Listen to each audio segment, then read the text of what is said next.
Well, tonight, a new ruling is impacting where asylum seekers can be housed during the state's migrant crisis. It all comes from a Staten Island judge tonight who is now ruling against New York City Mayor Eric Adams' administration. Good evening. I'm Scott Levin. Mary Alice is off tonight. Now, that decision, according to legal analysts, could have implications for us here in Western New York.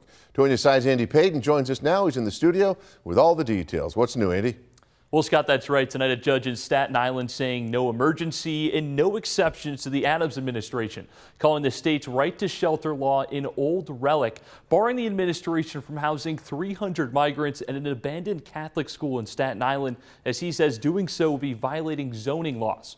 Mayor Eric Adams has attempted to house the migrants at the school, citing emergency circumstances as a reason for being able to violate zoning laws, and is obligating under the state's constitution to help shelter the needy. But as we said, that judge ultimately ruling against his administration, saying the right to shelter only apply to those who are residents of New York State, a decision that our legal analysts say could span here to Western New York. Take a listen.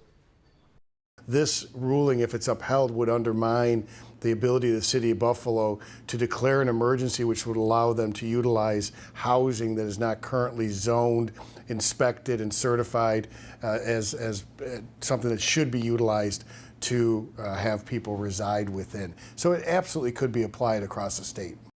Recently, the Adams administration has made an effort to try to reduce the burden of right to shelter law, even declaring this week that asylum seekers would only be granted city-provided housing for 30 days, an action that our legal analysts tell us, if appealed, would likely be overturned.